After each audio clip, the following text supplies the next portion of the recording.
Uh, good mo Good morning, Rawat sir. Good evening, Rawat sir. Good Yes, evening, ma'am. yes, Good yes. evening, Keswan sir. Good evening. There is delay, sir. Delay, sir. All are waiting. Yeah. Please start. Good evening, all. Good evening, all. Dr. Kanaram, hello. Good evening, everyone. Yeah. Dr. Kunal Kashi is here. Yeah. Dr. Joseph sir. Good evening, everyone. Yeah, Dr. Sir. Good evening, sir. Good evening. Dr. Joseph. So good evening and welcome all of you in this 10th session of 9th session of IAP NRC General Club. And today with us our chairperson sir, Dr. Rawat sir, our coordinator Dr. Indu ma'am, and our national expert Dr. Joseph sir, our ex-EB member Dr. Santanu Dev sir. I also welcome our session expert Dr. Ananda Keswan sir. Sir is professor of pediatrics in Thrissur Medical College, Kerala. And sir is also Dr. B.C. Rai awardee and so many awards in his cap.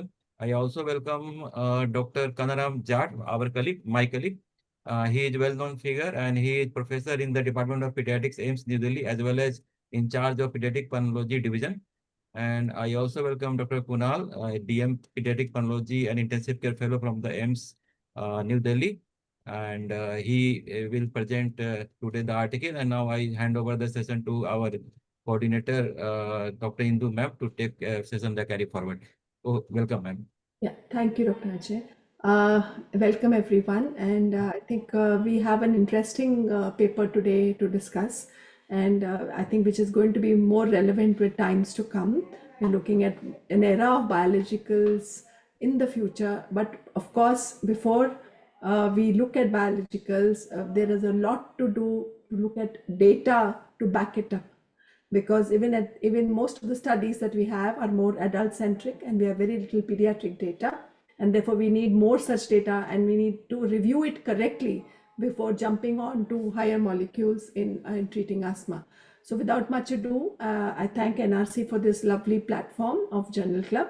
I request Dr. Kunal to take over the session, and Dr. Keswan, our expert, and Dr. Kanaram Jat, who is the mentor. Welcome both of you, along with Dr. Joseph, who would do a good analysis of this case. Over to you, Dr. Kunal. Can you share your slides? Yes. Are my slides visible? Not yet. Okay, just. Kunal, use this green arrow button, share it. Yeah. Yes. Madam, good evening, madam. Yeah, good evening. Welcome, Dr. Now, share your screen. Yes, sir. Sharing, sir. Sir, good evening, sir. Good evening, Dr. Kashi. Welcome. Good evening, Dr. Kasi. Sir, good evening, sir.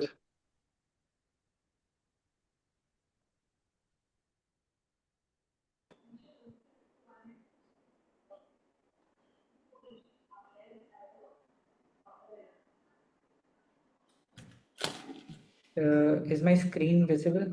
No, not yet.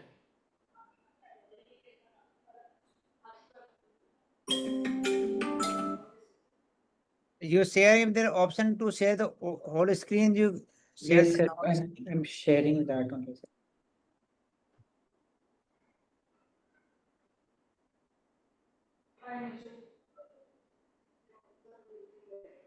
Dr. Kunal, you first open the PPT and then you share. Yes, sir. I'm doing it. Is I think creating some issues.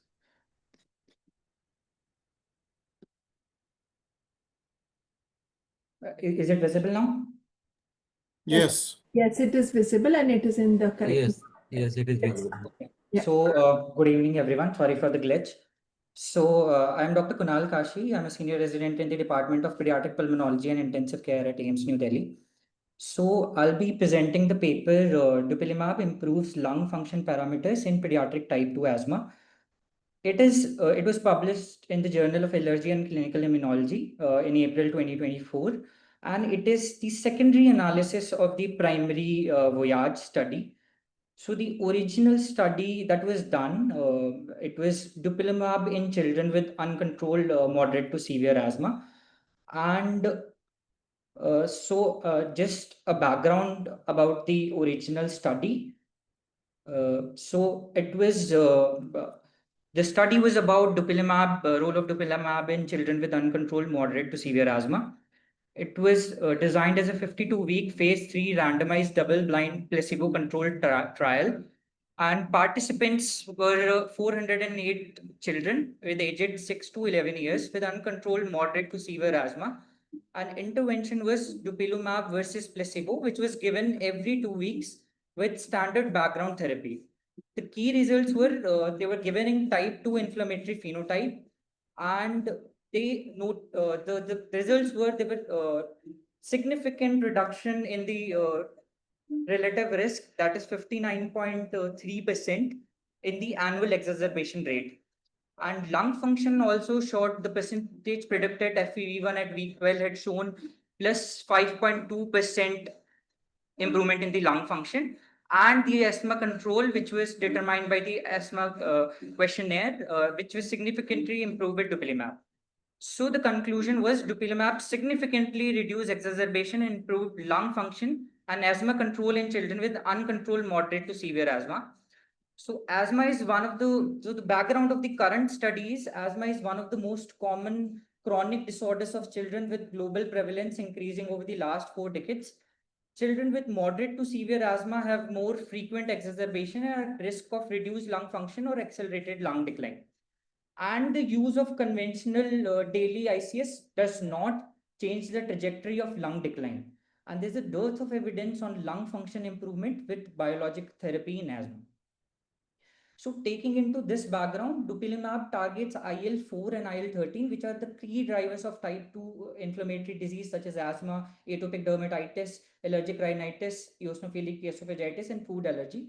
It is approved for more than 6 years of age with moderate to severe asthma, characterized by an eosinophilic phenotype or corticosteroid dependent asthma. And this study is the secondary analysis of the Voyage study, which aimed to characterize the effects of dupilumab on lung function across a range of spirometric measures.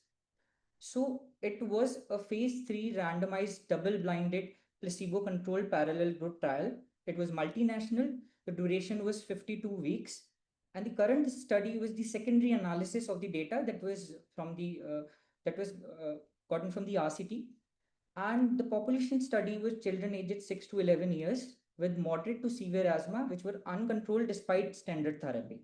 Type 2 asthma was defined as blood eosinophil more than 150 cells per microliter or FeNO more than or equal to 20 parts per billion. The inclusion criteria was children aged 6 to 11 years with physician diagnosed persistent asthma more than or equal to 12 months on background therapy of medium dose ICS or second controller as seen, or high dose ICS alone, or high dose ICS with second controller for more than or equal to 3 months. The pulmonary functions that were assessed were pre-bronchodilator FEV1 less than or equal to 95% predicted, or the pre-bronchodilator FEV1 or FEVC ratio less than 0.85 at screening baseline, and which demonstrated bronchodilator reversibility more than 10% FEV1 after salbutamol or levoalbuterol. So the inclusion criteria was defined as more than or equal to 1 severe exacerbation in the prior year with systemic corticosteroid use or hospitalization or emergency visit for asthma, or evidence of uncontrolled asthma during the 4-week screening, and which included at least one of the below, that is the asthma control questionnaire score more than more than or equal to 1.5, reliever use of more than equal to 3 days per week in more than equal to 1 week, nocturnal awakening needing reliever more than equal to 1 time, and asthma symptoms as seen. The children able and willing to comply with study visits and procedures, and parents caregiver consenting and the child assent available, and ability to complete study questionnaire. A bit about the asthma control questionnaire. There are 5 questions scored from 0 to 6, and their mean is taken. The score taken is more than 1.5 is poorly controlled asthma. Less than 0.75 is well-controlled asthma, and in between is the borderline. So exclusion criteria was body weight less than 16 kg and other chronic lung disease impairing lung function, that is cystic fibrosis, BPD, untreated TB or bronchitis were excluded. So it was designed to be they were randomized in the ratio of 2:1 with the intervention group dupilumab versus placebo. The dosing was, if the weight was less than 30 kg, it was 100 mg every 2 weekly subcutaneous injection. And if the child was more than 30 kg, 200 mg every 2 weekly with the duration of 52 weeks. So these were the outcomes, and these outcomes were also the secondary outcomes that were defined in the primary study, the outcomes of spirometric parameters as seen in the slide. And the distribution and Z-scores analysis was done according across the percent predicted FEV1 spectrum, ranging from less than 80% to subgroups were made up to more than 95%, and proportion with Z-score above 1.64, which was assessed for pre and post bronchodilator FEV1 and FEV1. The ratio of FEV1 and FVC, and the time points taken were baseline, second week, 12 weeks, and 52 weeks. So lung function measurement was done at the pre-specified visit over 52 weeks. Standards were as per 2005 ATS ERS guidelines, which ensured high quality reproducible measurements, and non-interpretable tests were rejected. The bronchodilator washout was required and was verified before test with the according to the like SABA for more than 6 hours and LAMA for more than 24 hours, and post bronchodilator assessment were measured within 30 minutes of albuterol or levoalbuterol, and up to 3 opportunities in the safe visit, maximum 4 puffs if tolerated.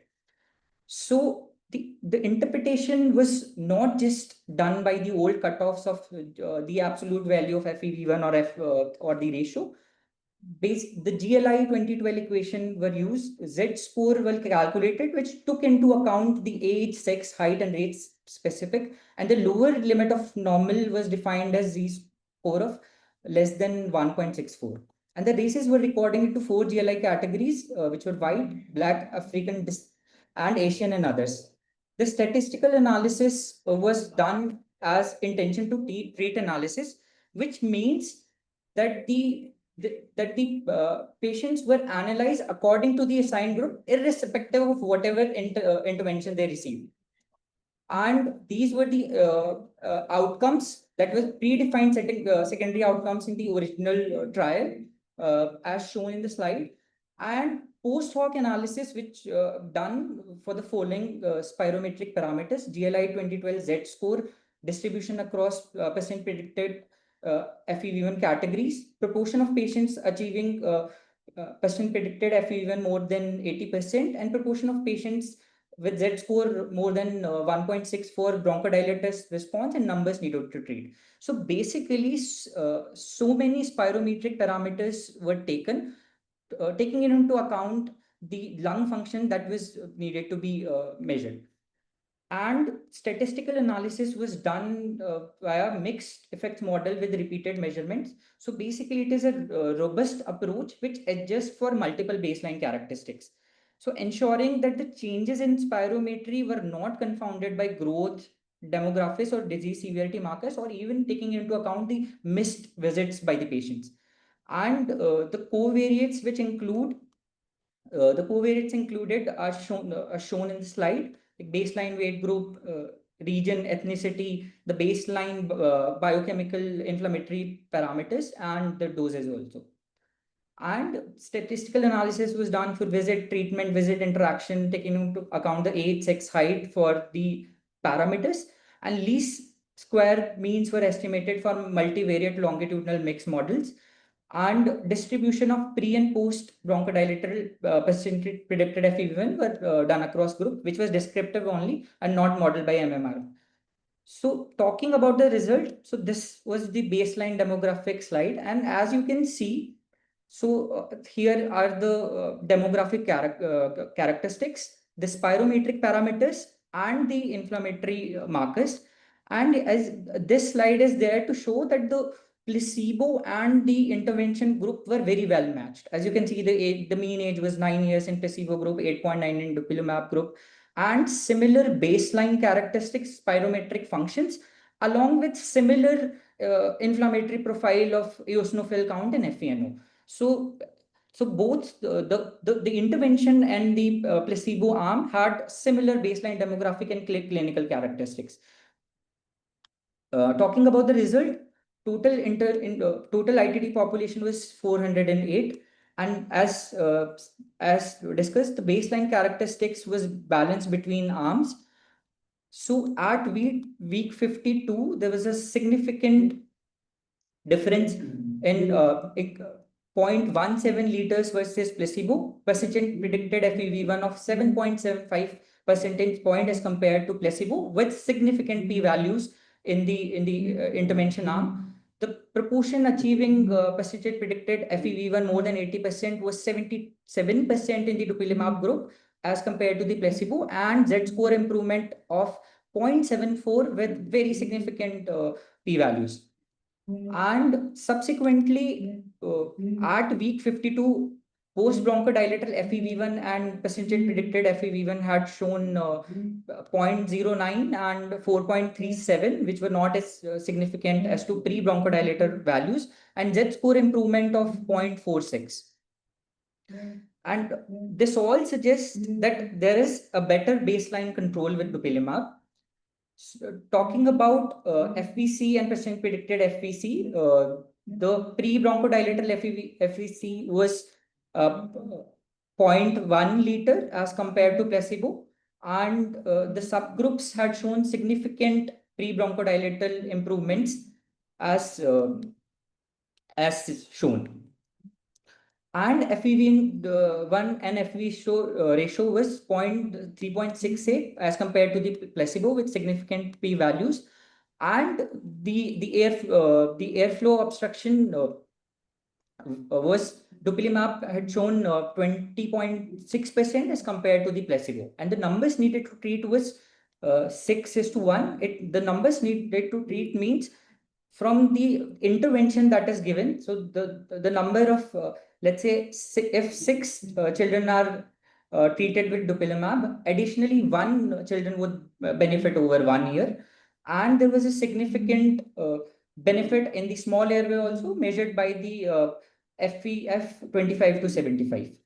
So this is a very heavy table, but similarly showing the FEV1. So here there is the values of the placebo arm is written, and dupilumab across, and measuring the FEV1. So as we can see, from the baseline value to week 2 to week 12 to week 52, we can see the least square mean difference was 0.17 liter with significant p-values, and FEF 25% to 75% also. The LS mean difference was 0.30 with significant p-values. And similarly, the Z score also had shown significant LS mean difference of 0.74 with significant p-values. So this is the graphical representation where the blue line is of dupilumab, and the white line is for the placebo, and change from baseline is shown. And here we can see the timeline, and as we can clearly see the improvement in the multiple spirometric parameters such as pre-bronchodilator percent predicted FEV1 and post bronchodilator FEV1, there was a significant improvement which from the as compared to the placebo, which started from the second week itself and sustained over till 52 weeks. And similarly showing across the multiple spirometric parameters that were defined. This is a graph that is showing the proportion of patients with Z-score above minus 1.64. And here is the proportion of the patients.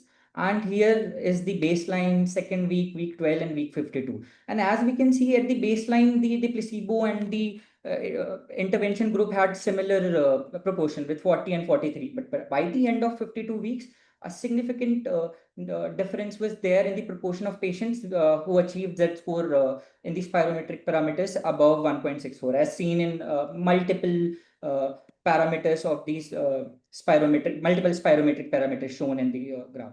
This is another graph which is showing the baseline pre-bronchodilator percent predicted FEV1, and as we can see, this is the baseline and this is the week 52. And as we can see, at the baseline, there was a significant number of patients, around 51.8 to 49.2, which had less than 80% percent predicted FEV1. However, by the end of 52 week, we can see that number rising and significant difference also across post bronchodilator percentage predicted values also.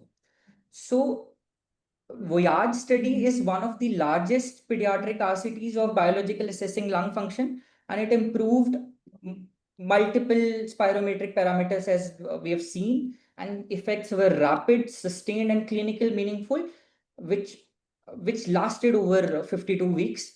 And the strength were they used both percent predicted values and Z scores and confirmed baseline impairment, and because as we saw in the graphs that both arms started with the Z scores of less than 1.64.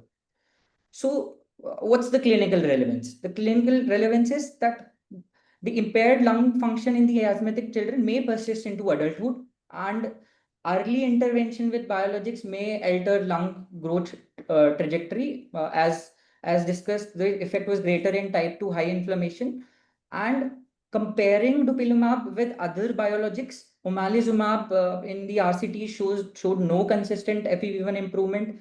Mepolizumab in the MUPITS-2 trial failed to show any lung function benefit. So dupilumab is the first biologic to demonstrate robust, durable lung function improvement in the children aged 6 to 11 years with type 2 asthma.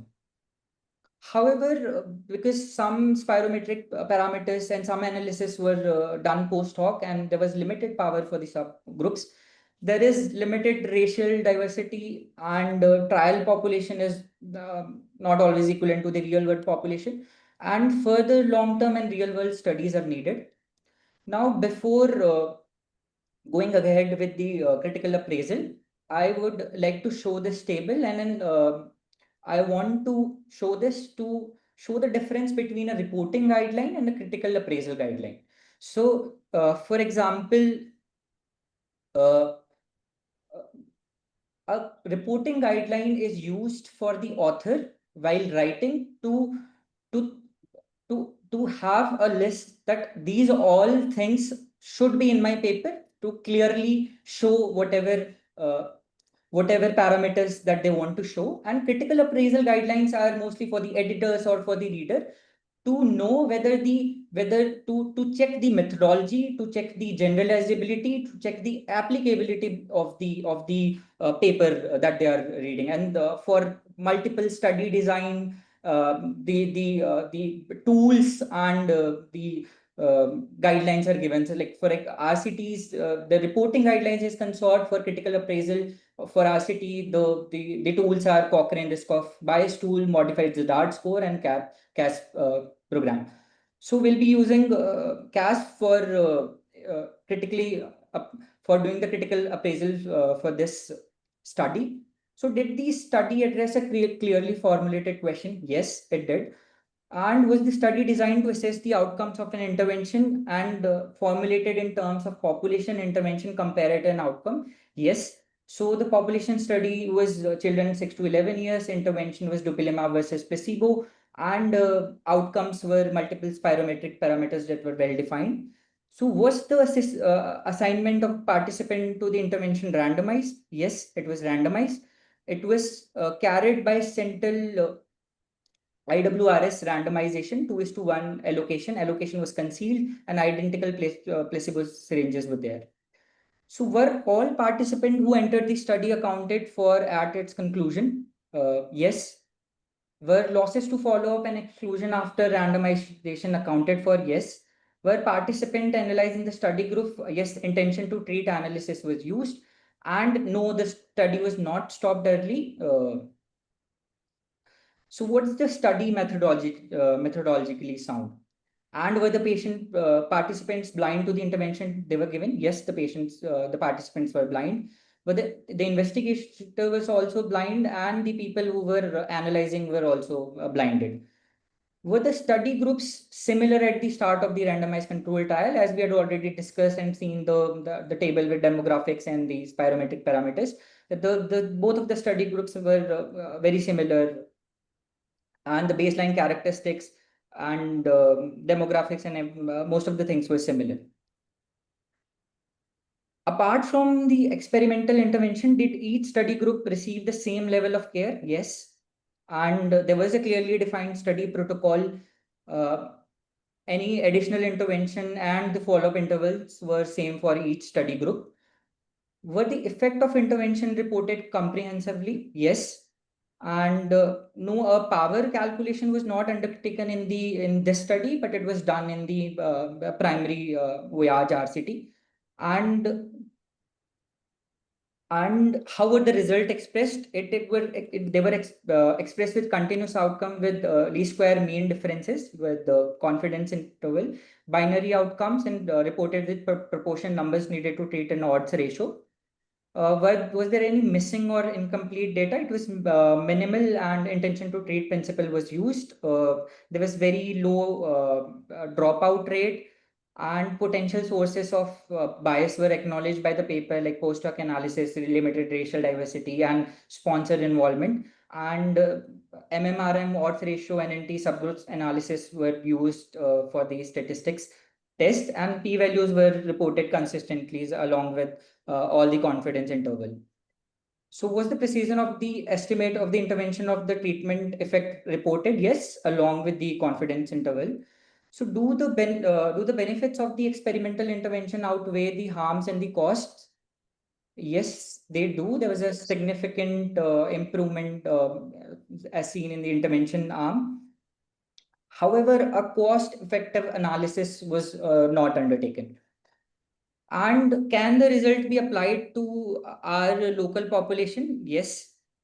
And the study participants are also similar in our care. However, there are differences in terms of availability of the FeNO and the spirometric parameters and the factors affecting the eosinophil counts. So, sorry. Continue, please. Okay. Are there any outcomes you would have wanted information on that have not been studies, and are there any limitations of the study that would affect your decision? So the study was very robust. However, the limitations were involvement of the sponsor, and the duration was up to 52 weeks, and we need more studies for more time to know the actual lung function affection with the biologic. Would the experimental intervention provide greater value to the people in our care? I cannot tell into the point at this point. And what resources, there are multiple resources that are needed. The FANO, the spirometric technicians, the nursing staff at every point for injectables, and no, we are not able to disinvest resources in our settings for more existing intervention in order to be able to reinvest in this new particular intervention. Talking about internal validity, the strengths were central IWRS system was used, which placebo controlled, which minimized bias. There was the groups were very well balanced. The quality was also very good with predefined protocols and bronchodilator washouts, and the poor test was rejected. Z score was used for taking into account the accuracy in pediatric spirometric values, and robust analysis with intention to treat mixed effect model with repeated measurements, taking into account the multiple covariates, handling missing data and growth, and consistency was shown. There was benefits across multiple endpoints, which was early in onset, and it sustained 52 weeks. Limitations were, as there were many endpoints, it increased the risk of type 1 error. The the harms were not detailed and not described in this paper. They were detailed in the primary NEJM paper. The duration was 52-week only, and long-term remodeling and safety is unknown. And this Sanofi Regeneron pharmaceutical company was involved in the collection of data, analysis of data, as well as the interpretation of data.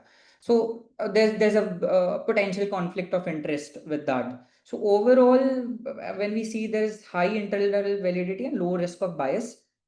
Talking about external validity, how much the study can be how generalized to the population. So they used 6 to 11 years with moderate to severe asthma, excluded with other comorbid condition which could affect lung function. Multinational 28 countries were used, but limited only to white population, and there were few Asian and African countries. And in real world, there are more comorbidities, poor adherence, and environmental exposures are not that captured.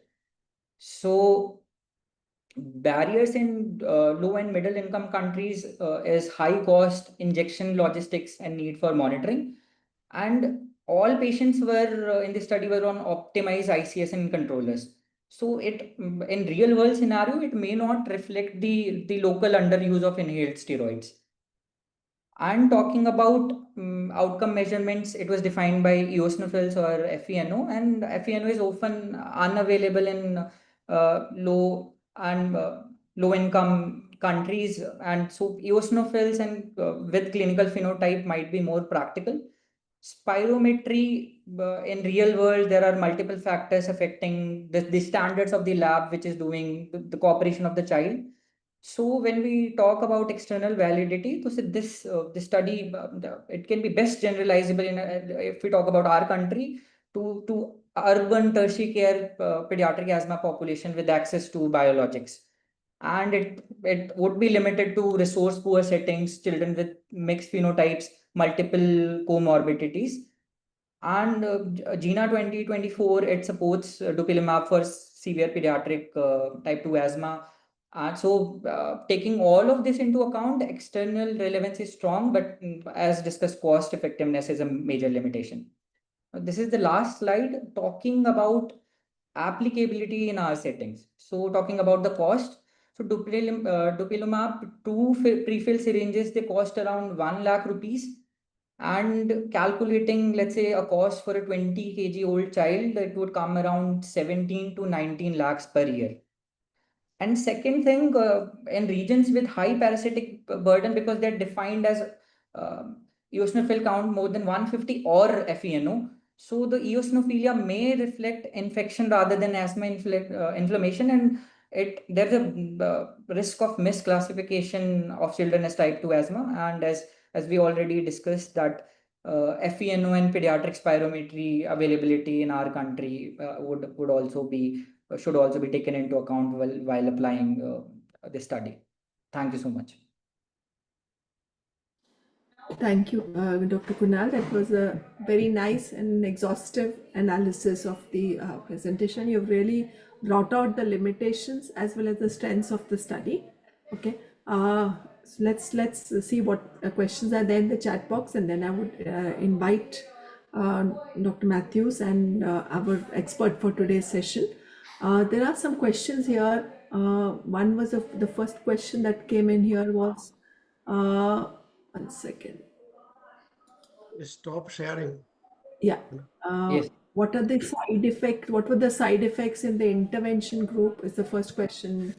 So they did not report the side effects in this secondary analysis, but however they were reported in the original trial. So there were side effects as conjunctivitis, eosinophilia, and injection site reactions. There were not any major side effects that were reported. How did you conclude the feasibility of the intervention? Is the next question which has been. So as already discussed, the feasibility of the intervention would depends on multiple factors like the availability of the FeNO, the spirometric parameters, and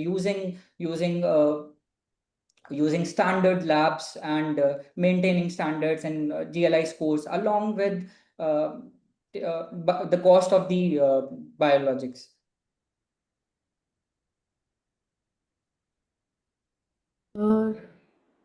A conflict of interest, I think you've already mentioned about it, and definitely a funded study like this, one has to evaluate in that light. Cost also you have already covered. What did they do to control the bias? I think they also took only one biases also were there also as per the race of population. I think predominantly Hispanic population was used, wasn't it? Is predominantly white population was used. They took 28 countries, taking into account multiple ethnicities and background. However, predominantly white population was used, but taken into the study. Okay. Intervention to offset the conflict. I think that we already discussed. Were the subgroups analyzed was another question. Yeah, the subgroups were also analyzed in the paper. Yes. Any other questions that anybody has? Then before I hand over to Dr. Joseph Matthews to give his comments before we call in the expert for the session today. Okay, thank you, madam. First of all, I congratulate Dr. Kunal for making a very good comprehensive presentation of this and also looking at the critical appraisal part well. It's important to recognize that this paper cannot be viewed in isolation. It has to be viewed in the context of the previous publication in the Voyage study, which is why Dr. Kunal has very aptly tried to put both those things together. Now, in terms of the study itself, it's an RCT, very well done as would be expected in a sponsored trial. All the relevant things have been taken. But one or two things which we should remember is their inclusion criteria was children with moderate to severe asthma. And of course, by their definition of moderate to severe, all the included children have fulfilled that definition. But if you look at the baseline percentage predicted FEV1s, these are almost 80%. And they are 77 point something in one group and similar in the other group as well, which itself shows that they may have been moderate to severe based on the definition, but they're very highly controlled. In most settings, these kind of children would not be the target of add-on interventions like this, because they seem to be very well controlled with whatever they were getting. So that's one important thing to remember. Second important thing is the treatment went on for 52 weeks or 1 year, but the benefit is started to be seen from 2 weeks itself. And both the 2-week data, 12-week data, and the 52-week data, all three of them have shown very startling benefits. So it's a question, why should we need to continue a treatment for so long if the benefits are seen so early? Third important point is that if you looked at the graphs which he showed us, which are very, very telling, the graphs showed that the difference between the two groups, both in terms of absolute FEV1s and all other lung function parameters, both in terms of the pre and post bronchodilator, as well as the intergroup differences in change in these parameters, all reached statistical significance. But the question to ask ourselves is, are those statistically significant differences clinically relevant? So for example, are we happy with a 2 percentage point difference in FEV1 from baseline, or are we happy with a few decimal point differences between the two groups, so on and so forth? This is where the wisdom of clinicians is required. So these days, when such papers are analyzed, clinicians or readers of the papers have to look at what is called a minimally clinically important difference. It's called MCID, which means before reading the paper, we have to set up in our mind what difference in, say, FEV1 between two groups would we take as clinically meaningful, irrespective of what the statistically significant p-value is showing. And if that clinical significant difference is not achieved, then it would be as good as comparable only. As the crude example I keep giving for this is, suppose we want to admit our child to a school, and there are two good schools in our area, one which has got a pass percentage of 95%, the other has got a pass percentage of 96%, and the difference is statistically significant. But for a decision maker, that 1% difference might not really be clinically meaningful. So this MCID thing has to be set up before actually looking at the data, and then thereafter one has to look at the information. The tool which Dr. Kunal has presented is called the Critical Appraisal Skills Program tool of the Center for Evidence-Based Medicine at Oxford. But these days we use the Cochrane ROB tool. And the reason is the older tools like CASP and all, they focus on very simple questions. Was randomization done? Yes, no. And sometimes they ask a further question, how was it done? But the issue is not whether it was done or not done, because the issue that readers need to know is, was it done appropriately or not? So the Cochrane Risk of Bias 2 tool, which Dr. Kunal alluded to, this looks at little more deeper things. And this is now the standard of critical appraisal tools for these kind of studies. So the older tools like CASP, ROB1 and these, they miss some of these nuances because they follow a checklist kind of a pattern. Was this done? Was this done? Was this done? Without looking at the way it was done and why it was done and how it was done, whether it impacts our estimates or confidence in the results which are being described. Somebody asked in the chat box, what is the meaning of least mean squares? And I replied in the chat box, so please feel free to look at that. Last but not the least important point is that for patients and for clinicians, besides these marginal differences in lung function parameters, the proof of the pudding, as it were, would be if children are doing better or not when they are receiving these kind of therapies. And for that, we would like to look at the frequency of exacerbations, the frequency of add-on drugs, number of school day, all those patient-centric outcomes, which are usually relevant in our own setup. So thank you very much, and I will take questions as they come in the chat box. Dr. Keswan, would appreciate comments from your side. Very good evening, respected Ravas sir, Indu madam, Joseph sir. And thank you, Ajay sir, for the opportunity. Congratulations, Kunal, for the selection of article and a wonderful presentation. The study design, double blind, and placebo control study is excellent clinical setting. And also patients also considered according to need, because 6 to 11 years, severe bronchial asthma, all are the problem of routine practitioners. The selection of patient, study methodology, and everything is very, very good. And also they measured multiple lung functions. And as already mentioned, from 2 weeks onwards, they had shown some improvement in a FE1 and a FEC and all other parameters. And it is sustained for 52 weeks. All these are very, very positive aspects of this study. And dupilumab was a well tested drug because it is using for atopic dermatitis for 6 months. 6 months to 6 years, means lower age also. Here study included 6 years for bronchial asthma because of the spirometry, other measurement we cannot do in that one. And also it's a well-tested drug for the so many conditions, eosinophilic esophagitis, pemphigus, and also so many other conditions it is using for pediatrics. So it is a time-tested drug also. And the only problem is that when we are applying it for the developing countries like India, I think so many questions regarding it is already there. And how we have to give 2 weeks injection every 2 weeks, and that we have to give 52 weeks. Even inhaled corticosteroid, our patients are not very strongly adherent. And just comparing our feasibility, that is all the things. There's no question about the study material, study methodology, and everything is very perfect. But we have to think about our feasibility also, we have to think about. Omalizumab was there and came to the market long back, but how much we are using it is another question, because long back we used it, but it is not very popular. And we have to detect type 2 asthma. What is the incidence of type 2 asthma? We know what is the incidence of asthma, we know, and it is especially they mentioned for type 2 asthma. The criteria, everything they mentioned, even though if you know we cannot do in all patient, it's not available in Kerala. I think it's not popular and it is also very costly also. So such things you have to keep in mind. After 52 weeks, what will do? What is long-term effect? You mentioned about it will improve lung function. It will improve everything. It is improving. But after 52 weeks, we have to continue, because there are so many studies are showing after 52 weeks when it is stopping, there's severe problem, severe bronchial asthma.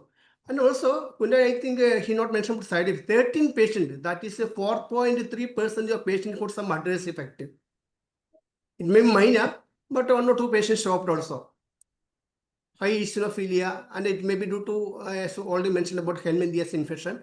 But adverse effect it is there, even though it is minor, but they mentioned serious adverse effect. They are not exactly mentioned because it's 4.8%, 13%, 13%, 4.2%.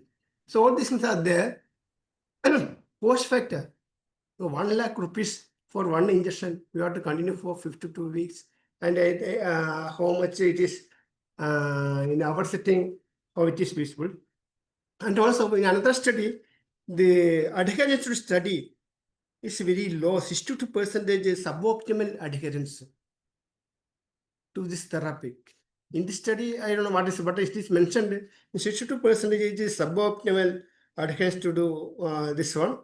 And of course, it is a sponsored article, means Sanofi, it is Sanofi's this one.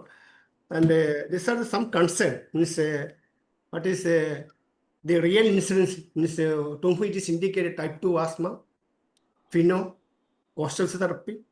What is the effect after 52 weeks of the therapy? What will happen? And what about other comorbid condition? 52 weeks means it is a 4-5 years. And in between, they may get so many infections, so many problems, so things may happen, especially in a developing country like where our children are exposed. So, regarding I have no confusion, but when it is come to our population, the practical applicability, and of course, spirometry, it's got its own disadvantage, and 6 to 8 years, how much it is feasible, all things are there. Then also, so there are so many problems we need to come to our study, and also so many things we have to address after 52 weeks.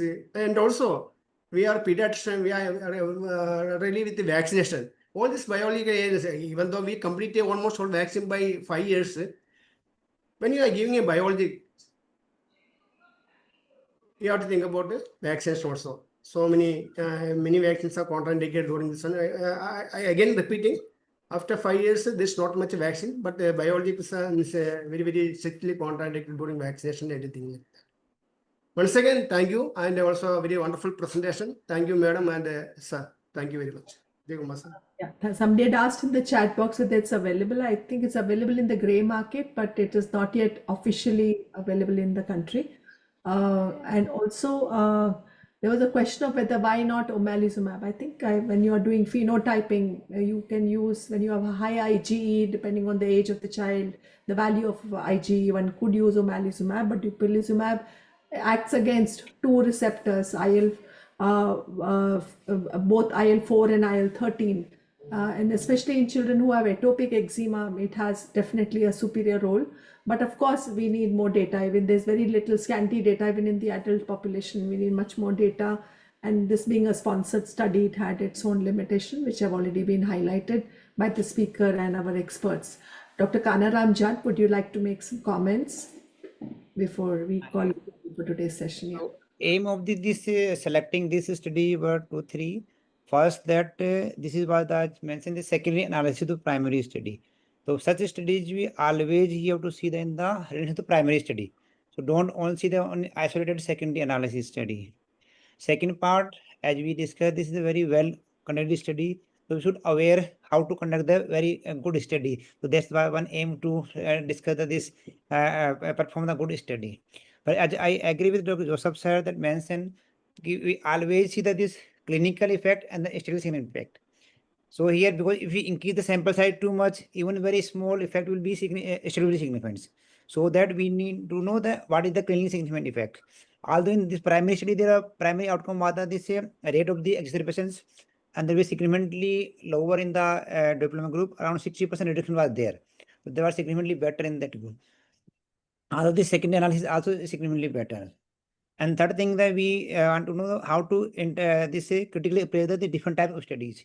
As Kunal mentioned, there are different tools for the different type of studies, how to report and how to critically appraise. So that be my additional comments for this. Thank you so much. Dr. Rawat sir, would you like to make any comments?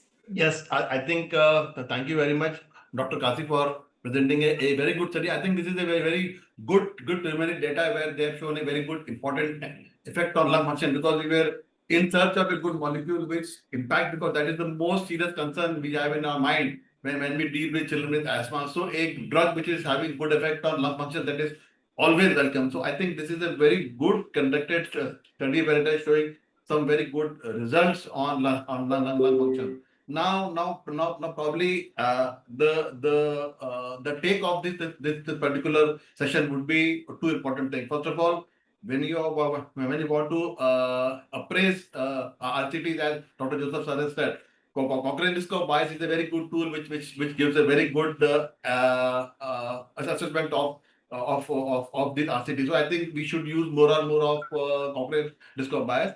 And then second important thing what he has mentioned is MCID, minimal clinical important difference. I think this is a very important issue, because whenever we see PP values, we jump to that conclusion that okay, P values is fine and now everything is 1. So I think P value is not the only thing which you should look. What is the MCID, minimal clinical important difference? That is the crux where it determines how you can use the data clinically, because only PP value will not let us understand that whether the data is clinically useful or not. So for clinical useful, I think this concept of MCID is very important. And I think everybody should remember this thing, that whenever you are seeing any RCT or any guideline where P values are reported, if you don't consider MCID, then you cannot assess whether this is clinically useful or not. So I think let us wait for more studies. When more studies of cities they come, we can do a good systematic review and a good graded review of systematic review, and probably and a good evidence to based decision. It will help us to see whether we can actually use it in our population or not. Till I think this is a very early data, and the cost is very prohibitive. And as Dr. Indu is telling that it is available in the grey market. So I think this is a good initial study, good initial data, and let us wait for more such studies to form firm guidelines for a use in our country. Thank you very much. Thank you. Thank you for adding on some valuable take-home messages, Dr. Rawat. Over to you, Dr. Ajay, if you want to say something and conclude the session. Very good article, ma'am. But as the earlier speakers also said, that this is fully sponsored. What I read, everything, the even for Sanofi and everything, they are on the payroll, and every writing and then protocol, everything that is sponsored. So this raised the questions on this study. But overall study is good, and anything new they are testing the drug, although the drugs are costly, not available in India. But we welcome all these things, because maybe in future these are the drugs which help our patients. And already Joseph sir said that already in at the 2 months or 2 weeks of study, the results are the same at the end of the 52 weeks. So I am also slightly confused why they are taking this study to too much extent. And another questions are also, if we stop, as Dr. Ananda Keswan sir said, then what will happen? So these are the things which is still we have to look for. But still, the good study, good new drugs, we have to know, and we have to learn about this. Thank you. Thank you everyone for yet another lovely session, and thank you for all the important take-home messages. Thank you all. Bye bye. Good night. Good night. Good night, sir. Thank you. Good night. Good night, sir. Good night. Good night.